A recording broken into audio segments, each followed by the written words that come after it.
Hello students, dream class की channel में आपका स्वागत है।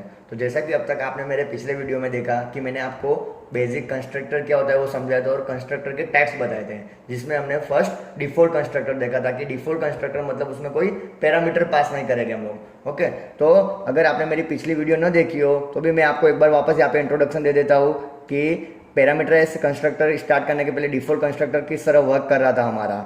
ओके, तो डिफॉल्ट कंस्ट्रक्टर में क्या था कि default constructor with no parameter, मतलब उसमें कोई पैरामीटर नहीं होंगे। तो देख आप यहाँ पे एग्जांपल मैंने आपको बताया था कि हमारे पास जो वॉल नाम का कंस्ट्रक्टर था उसमें यहाँ पे कोई पैरामीटर नहीं थे, जिसमें जो प्राइवेट वेरिएबल था हमारा लेंथ, हमने यहाँ पे एक वैल्यू असाइन की थी 5.5 और यहाँ पे सिंपली हम यहाँ पे कंस्ट्रक्टर को कॉल करवा रहे थे ऑब्जेक्ट बना के क्लास का। ओके, तो यहाँ पे ये हमारा डिफॉल्ट कंस्ट्रक्टर था जिसका हमारा आउटपुट क्रिएटिंग अ वॉल और लेंथ इक्वल टू 5.5। ओके, उसमें क्या था डिफॉल्ट कंस्ट्रक्टर में, जैसे कि आप देखिए when the wall one object is created the wall one constructor is called the sets the length variable of object to 5.5।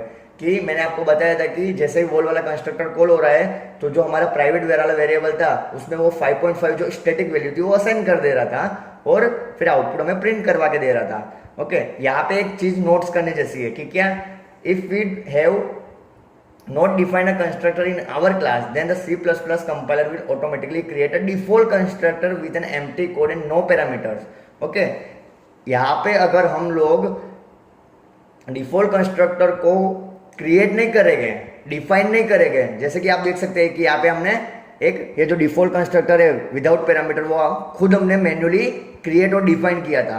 अगर वो हम लोग नहीं डिफाइन कर रहे, क्रिएट नहीं कर रहे, तो C++ का कंपाइलर क्या करेगा, ऑटोमेटिकली एक डिफॉल्ट कंस्ट्रक्टर असाइन कर देगा वॉल नाम का, जो भी हमारे क्लास होगा उसमें क्या होगा, कोड कुछ भी नहीं होगा और पैरामीटर कुछ भी नहीं होगा, मतलब पूरा एम्प्टी कंस्ट्रक्टर, पूरा ब्लैंक। जैसे कि यहाँ पे तो हमने खुद डिफाइन किया कि लेंथ इक्वल टू 5.5 और क्रिएटिंग अ वॉल, मतलब जो भी आपको मैसेज, जो भी आपको स्टेटमेंट और कोड प्रिंट करवाने हो, यहाँ पे जैसे क्लास का ऑब्जेक्ट बन रहा है वॉल वन, वो यहाँ पे कॉल करवा रहा था। अगर ये हम लोग खुद डिफाइन न करते तो जो C++ का कंपाइलर है वो इसको पूरा एम्प्टी, मतलब पूरा खाली ब्लॉक कंस्ट्रक्टर डिफाइन करके दे देता, जिसमें कुछ भी कोड ना होता और कोई भी पैरामीटर ना होता। ओके, तो आज मैं आपको जो उसका दूसरा टाइप है पैरामीटराइज कंस्ट्रक्टर वो समझाऊंगा कि पैरामीटराइज कंस्ट्रक्टर क्या होता है। ओके, जनरली आपको पैरामीटर पता हो तो फंक्शन के अंदर आप जिस तरह पैरामीटर पास करते हो उसी तरह हम कंस्ट्रक्टर के अंदर पैरामीटर पास कर सकते हैं। अभी कंस्ट्रक्टर क्या है, मैंने आपको स्टार्टिंग में बताया कि constructor is a special type of function, special type का फंक्शन है जिसकी कुछ कैरेक्टरिस्टिक्स थी कि क्लास का नेम और फंक्शन का नेम सेम होता है और पब्लिक सेक्शन में डिक्लेयर होता है और क्लास को ऑब्जेक्ट जब भी क्रिएट होगा कंस्ट्रक्टर ऑटोमेटिकली कॉल हो जा रहा है और उसकी कोई रिटर्न टाइप नहीं होगी। तो मतलब यहाँ पे स्पेशल क्या है, सेकंड पैरामीटराइज कंस्ट्रक्टर में जिस तरह हम फंक्शन के अंदर पैरामीटर पास करते हैं उसी तरह क्लास में कंस्ट्रक्टर के अंदर भी पैरामीटर पास कर सकते हैं। So in C++ a constructor with parameter, मतलब कंस्ट्रक्टर के अंदर पैरामीटर हो गए, is known as a parameterize constructor. This is a preferred method to initialize member data, मतलब आपके पास जब एक मेथड ऐसी हो जहाँ पे आपको कुछ डेटा को इनिशियलाइज करना हो स्टार्टिंग में, ओके, तभी आप पैरामीटराइज कंस्ट्रक्टर का यूज कर सकते हो। ओके, यहाँ पे देखिए कि एग्जांपल में पैरामीटराइज कंस्ट्रक्टर किस तरह है। यहाँ पे हम लोग एक प्रोग्राम बना रहे हैं जिसमें वॉल का एरिया कैलकुलेट करेंगे। ओके, जिस तरह जो हमारा बेसिक हेडर लाइब्रेरी है वो हमने इंक्लूड की है, जो हमारा क्लास था डिक्लेयर किया है वॉल नाम का, उसके अंदर हमने एक प्राइवेट वेरिएबल लिया है जिसकी डेटा टाइप डबल है और वेरिएबल का नाम है लेंथ है। ओके, और एक दूसरा वेरिएबल है जिसकी डेटा टाइप भी डबल है और वेरिएबल का नाम हाइट है, मतलब लेंथ और हाइट दो प्राइवेट डेटा मेंबर, दो वेरिएबल हमने क्लास के अंदर डिक्लेयर क्रिएट किए। ओके, उसी पब्लिक सेक्शन के अंदर हम यहाँ पे एक पैरामीटराइज कंस्ट्रक्टर बनाए गए जिसका नाम है, क्या रखना है हम, जो हमारे क्लास का नाम है यहाँ पे वॉल, तो यहाँ पे क्लास का नेम कंस्ट्रक्टर भी होगा वॉल। ओके, अब उसके अंदर मैंने दो अलग अलग पैरामीटर पास कर दिए जी। देखो, एक पहले डबल मतलब डेटा टाइप, फिर वेरिएबल का नाम है एलियन, लेन नाम का। सेकंड दूसरा वेरिएबल है डबल जिसका वेरिएबल का नाम है हाइट। ओके, अब यहाँ पे क्या है, आपके जो क्लास के लोकल वेरिएबल है, मतलब आपके क्लास के जो डबल प्राइवेट वाले डेटा मेंबर है, डबल लेंथ और डबल हाइट, उसमें मैंने असाइन कर दिए क्लास के पैरामीटर, कंस्ट्रक्टर के पैरामीटर वाइज वाले वेरिएबल। तो आप यहाँ पे देख सकते हैं कि लेंथ इक्वल टू len और height equal to height। Okay, मतलब आपको यहाँ पे क्या करना है कि आपके जो पैरामीटराइज कंस्ट्रक्टर के जो पैरामीटराइज वाले वेरिएबल है वो आपको क्लास के वेरिएबल, इंस्टेंस वेरिएबल को असाइन कर देना है। ओके, आप इसको इंस्टेंस वेरिएबल भी कह सकते हो क्योंकि ये क्लास के वेरिएबल्स है। ओके, जो प्राइवेट है, मतलब यहाँ पे जब भी आपको डबल लेंथ की वैल्यू मिलेगी, हाइट की वैल्यू मिलेगी, यहाँ पे लेंथ और यहाँ पे हाइट, वो सीधी आपके लेंथ, मतलब जो क्लास का वेरिएबल है लेंथ, और ये हाइट मतलब ये भी हमारा वेरिएबल उसमें असाइन होगी। इसको वैल्यू कहाँ से मिलेगी? जब भी हम क्लास का ऑब्जेक्ट बनाएंगे।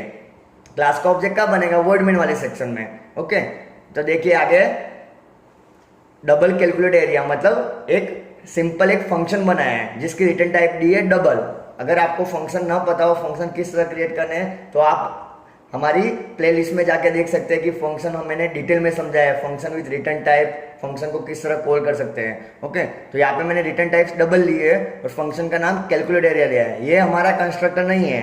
ओके, एक क्लास के अंदर आप मल्टीपल कंस्ट्रक्टर, मल्टीपल फंक्शंस भी क्रिएट कर सकते हैं। ओके, तो यहाँ पे मैंने और कंस्ट्रक्टर और फंक्शन भी क्रिएट कर सकते हैं एक साथ। तो यहाँ पे एक फंक्शन बनाया है जिसका फंक्शन का नाम है कैलकुलेट एरिया और वो हमें रिटर्न कर रहा है, उसकी डेटा टाइप मैंने दे दी है डबल।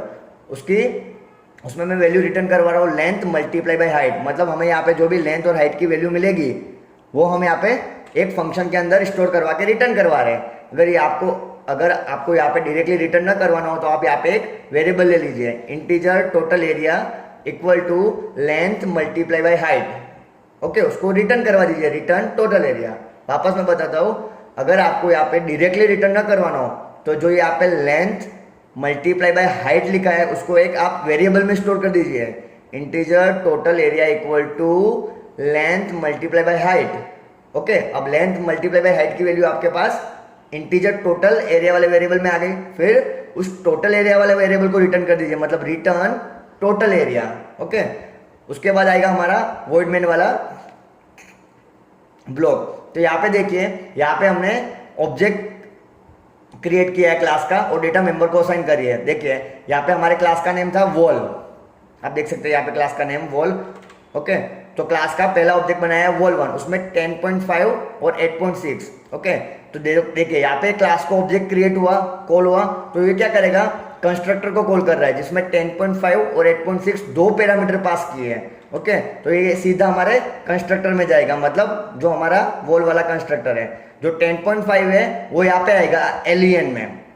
ओके, जो 10.5 वैल्यू है वो आपका एलियन वाले वेरिएबल में स्टोर होगा और सेकंड जो वैल्यू है आपके पास 8.6 वो यहाँ पे आपकी HGT वाले वेरिएबल में स्टोर होगा। ओके, तो यहाँ पे लेन की वैल्यू आपके पास 10.5 है, मतलब यहाँ पे किस तरह आया? पहले जब आपका क्लास का ऑब्जेक्ट क्रिएट हो रहा है वॉल 1 तो 10.5 और 8.6 दो डिफरेंट वैल्यू जो लेंथ और हाइट में स्टोर करवा रहे हैं। तो 10.5 और 8.6 सीधा यहाँ पे लेके आ रहा है लेंथ और हाइट में। अब लेंथ की वैल्यू हमने लेंथ में स्टोर करवाई 10.5 और HGT की वैल्यू जो हमारी 8.6 थी वो हाइट में स्टोर करवा रहे हैं। ओके, तो लेंथ और हाइट हमारे पास दो डिफरेंट वेरिएबल की वैल्यू हमें 10.5 और 8.6 मिल गई है यहाँ पे।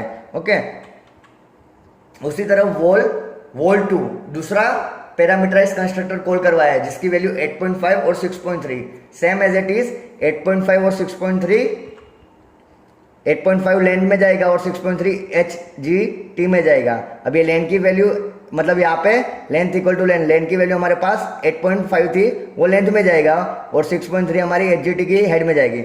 यहाँ पे असाइनमेंट किस तरह हो रहा है? लेफ्ट टू राइट हो रहा है। सॉरी, यहाँ पे असाइनमेंट किस तरह हो रहा है? राइट टू लेफ्ट हो रहा है। मतलब जो लेन और HGT की हमारे जो पैरामीटराइज वाले वैल्यू थी वो हमें क्लास के वेरिएबल में असाइन मिल रही है, मतलब राइट टू लेफ्ट हो रहा है। ओके, तो यहाँ पे हमने पास कर दिए दो पैरामीटर। अब एक चीज यहाँ पे इंपॉर्टेंट है कि आप जो पैरामीटर पास कर रहे हैं कंस्ट्रक्टर में वो कितने पैरामीटर पास करने हैं और उसकी टाइप्स क्या होगी वो आपको जब आप कंस्ट्रक्टर डिफाइन कर रहे हैं उस पर से पता चल जाएगी। यहाँ पे देखिए हमारे कंस्ट्रक्टर में डबल लेन और डबल HG मतलब दो पैरामीटर है। कितने? दो पैरामीटर है, दोनों की टाइप डबल है। तो यहाँ पे भी आप जब क्लास का ऑब्जेक्ट बना रहे हैं वॉल 1 और वॉल 2, यहाँ पे भी आपको दो ही पैरामीटर पास करने हैं जिसकी टाइप्स डबल होगी। ओके, आपको दो ही पैरामीटर पास करने हैं। ओके, उसके बाद देखिए see out area of wall 1 dot calculate area. अब देखिए यहाँ पे ऑब्जेक्ट का नाम हमारा वॉल 1 है, उसके बाद जो हमारा मैन्युअली जो हमने एक फंक्शन बनाया था कैलकुलेट एरिया उसको हम कॉल करवा रहे हैं। ओके, मतलब यहाँ पे जाएगा तो वॉल 1 में हमारे पास क्या था 10.5 मल्टीप्लाई बाई 8.6, मतलब यहाँ पे लेंथ और हाइट 10.5 और 8.6 का मल्टीप्लीकेशन होके रिटर्न करेगा, यहाँ से हमें रिटर्न करेगा, वो हम यहाँ पे एरिया ऑफ वॉल 1 यहाँ पे डायरेक्टली प्रिंट करवा देंगे हम। ओके, उसी तरह see out area of wall 2 dot calculate area, हमारा जो यहाँ पे 8.5 और 6.3 यहाँ पे मल्टीप्लीकेशन होके रिटर्न होके यहाँ पे सीधा प्रिंट हो जाएगा। अगर यहाँ पे आपको डायरेक्टली प्रिंट ना करना हो तो ये एक फंक्शन जो आपका कॉल हो रहा है, ऑब्जेक्ट का नाम डॉट फंक्शन का नाम जो कॉल हो रहा है, आप एक वेरिएबल में स्टोर करवाइए, फिर उस वेरिएबल की वैल्यू को यहाँ प्रिंट करवाइए। ओके, तो एक चीज यहाँ पे आपको ध्यान रखनी है कि यहाँ पे देखिए वॉल 1 और वॉल 2 ये आपके दो पैरामीटराइज कंस्ट्रक्टर जो आपने डायरेक्टली कॉल कर दिए, लेकिन यहाँ पे आपके पास एक जो मैन्युअली फंक्शन आपने क्रिएट किया था उसको कॉल करने के लिए आपको ऑब्जेक्ट का नेम वॉल 1 डॉट आपके जो फंक्शन का नेम था उसकी जरूरत पड़ी है। देखिए वॉल 1 डॉट कैलकुलेट एरिया, यहाँ पे आपको कुछ ऑब्जेक्ट का नाम डॉट फंक्शन के नेम करने की जरूरत नहीं, क्योंकि आपका वो कंस्ट्रक्टर है, स्पेशली प्रॉपर्टी से वो डिफाइन हुआ है। तो आपके दो पैरामीटराइज कंस्ट्रक्टर यहाँ पे इनिशियलाइज हो गए डेटा मेंबर के साथ। ओके, उसी तरह आपने कैलकुलेट एरिया वाला फंक्शन बनाया और वैल्यू रिटर्न करवा रहे हैं। ओके, यहाँ पे आप आउटपुट देख सकते हैं कि area of wall 1 equal to 90.3 और area of wall equal to 53.55। Okay, with the member variables thus initialized we can now calculate area of wall with the calculate area function, जो मैंने आपको समझाया था कि हमें कैलकुलेट एरिया वाला function create किया है। Here we have created a parameterized constructor wall that has two parameter, उसके अंदर दो पैरामीटर पास किए, double lane and double HGT।